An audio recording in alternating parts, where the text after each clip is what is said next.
Aloha! It is Saturday morning.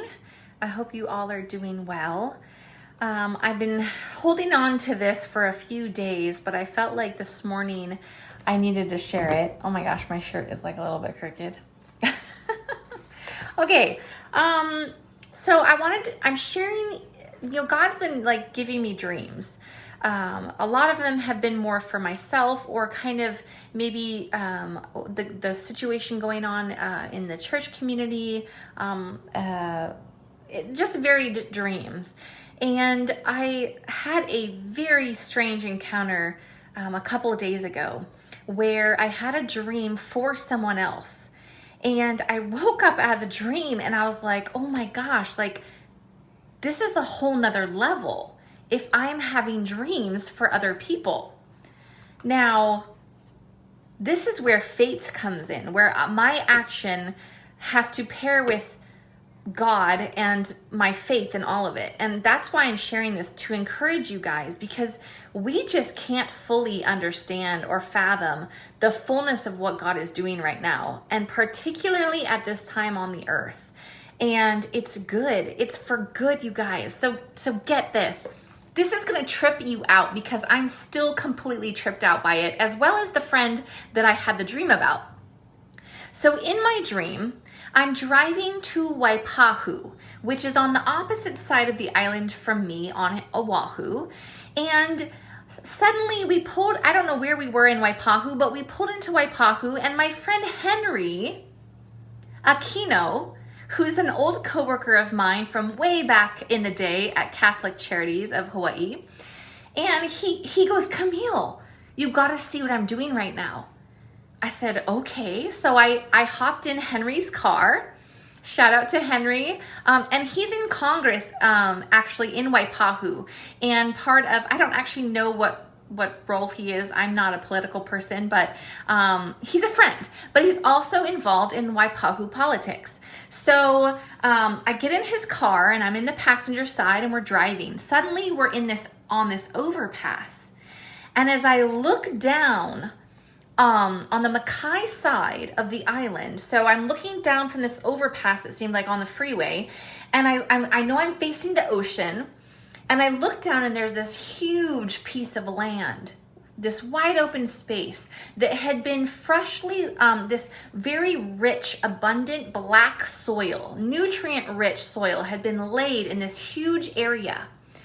And you could see where neighborhoods had been well planned out, like streets with sidewalks and beautiful two-story homes that were lined up next to each other. Just picture like some suburbia in Southern California.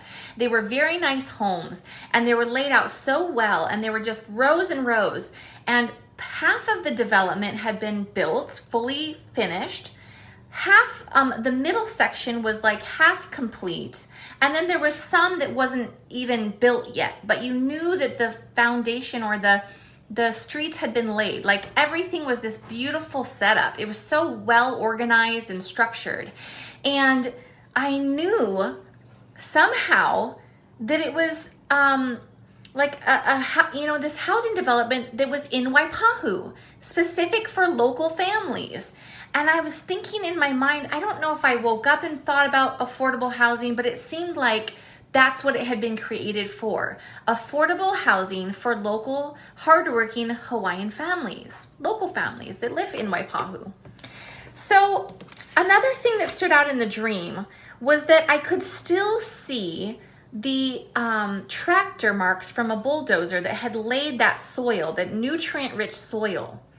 And so when I woke up out of the dream, I knew that I had to look up, what does bulldozer, like why is that significant in the dream? And also the fact that the soil was like farm soil, like that it was the kind of soil that you would know to plant good things in, right? Like to plant seeds so that the plants would grow and healthy, right? Nutrient rich, black soil, right? So the thing that can symbolize a bulldozer is powerful, trailblazing, groundbreaking ministry or pioneering. And so I was like, okay, this dream is very significant. I have to reach out to Henry. So it was like, maybe 6:30 in the morning, and I messaged him on Facebook and I said, Henry, I had a dream about you, about a housing. And he messaged me back. He's like, Camille, I can't even believe it. I'm busy this morning, but call me. Here's my cell phone. There's a piece of land that could be used for affordable housing. And I was like, what? No freaking way. Are you kidding, God? No way. This is like mind-blowing. I haven't seen Henry in years, and we're Facebook friends, but it's not like we're in each other's space all the time. Like, why would God choose me to give a dream for Henry? So I'm like, okay, I'm waiting. And then he messaged me around 10:30. This was, I think, Thursday. And he said, hey, my meetings are out. Call me. So I called him and I gave him the whole dream. And he said, oh my gosh. He said, okay, land has been, there's a proposal for this land that used to be farmland. God was just confirming to Henry that land that used to be old farmland that grew like taro and all kinds of goodness for Hawaii families way back in the day. God was emphasizing, yes, that's a plot of land that I want to use.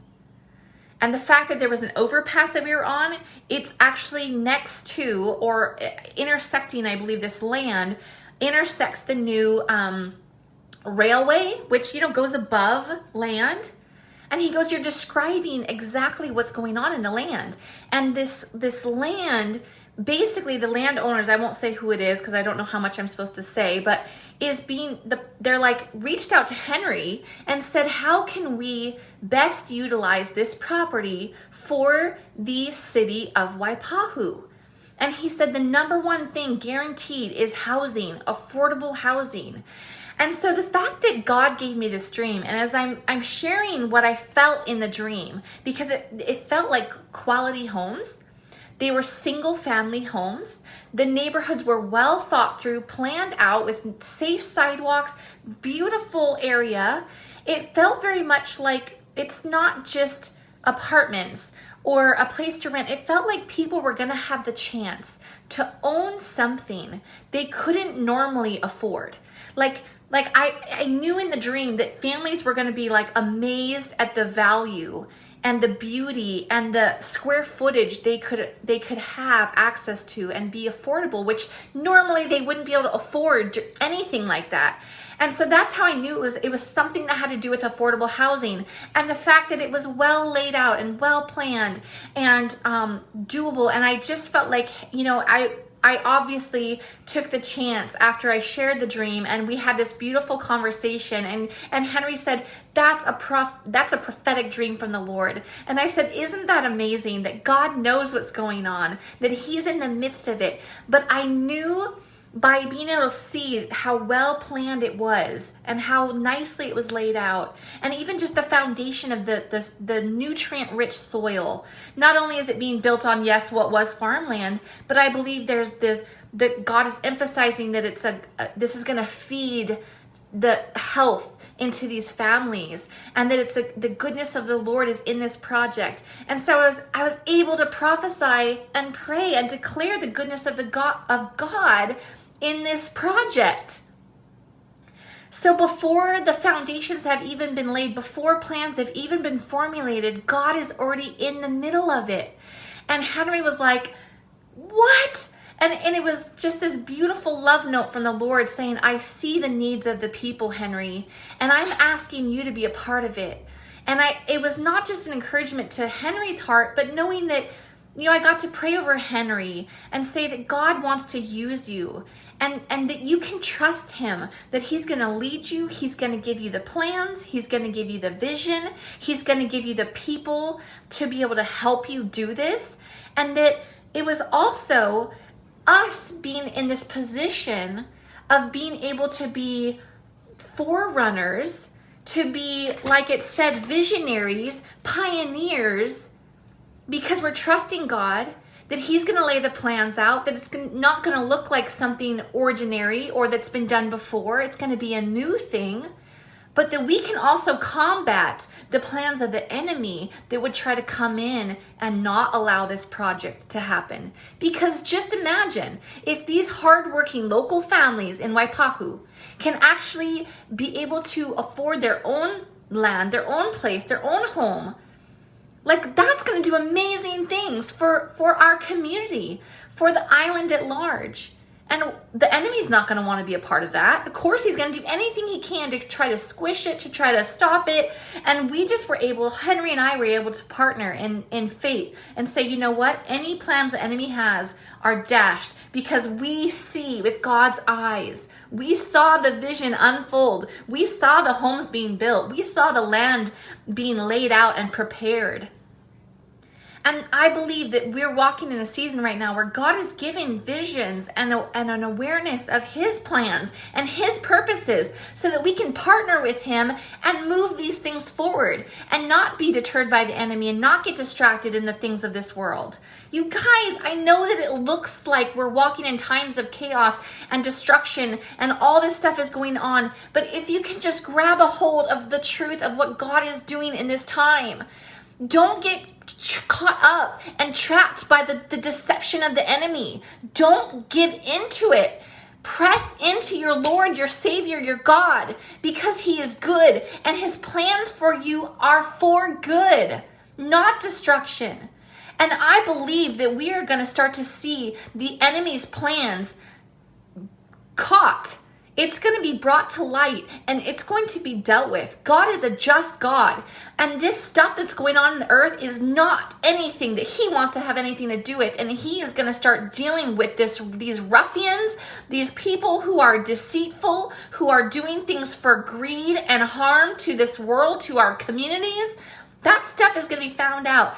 And I'm seeing more people that I know, women and men of faith, who are entering into things that they never would enter into before because God is putting it on their heart to do.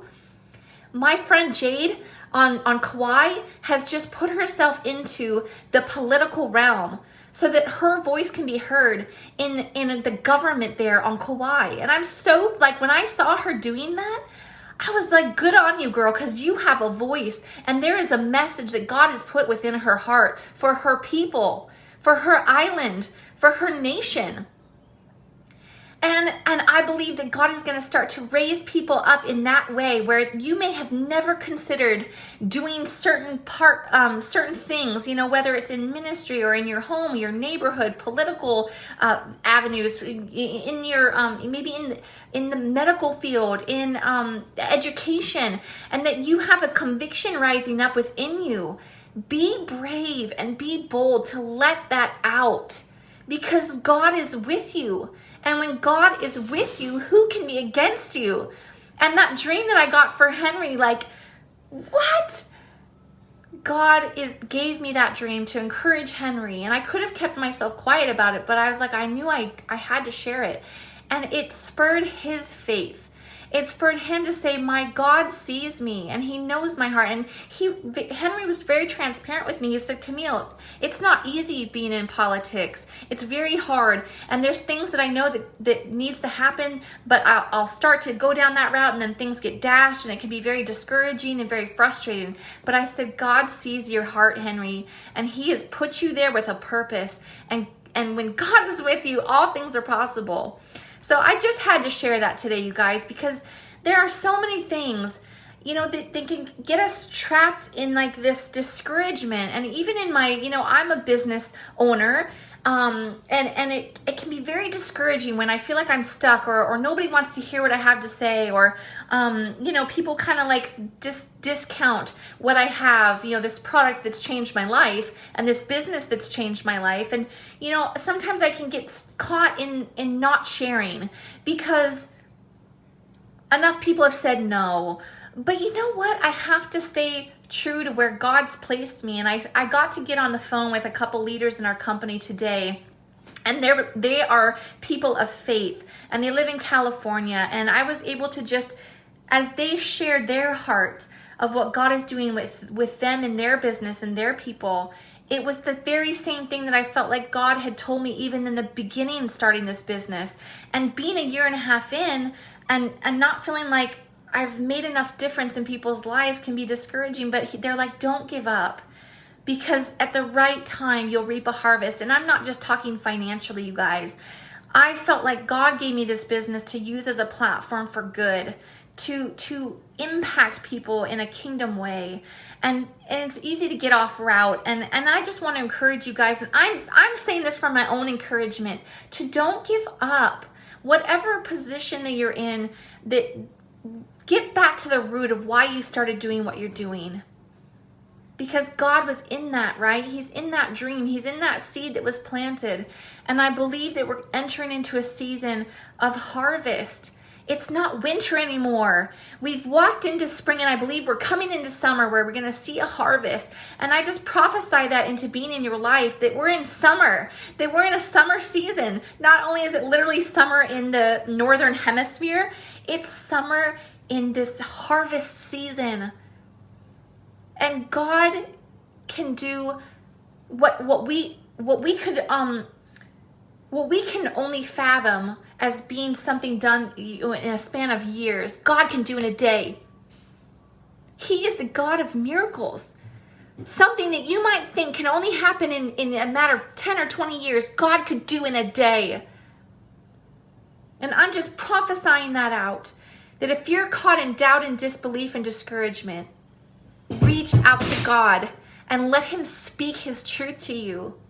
And you may not be able to see it with your earthly eyes yet, but you can see it with your spirit eyes.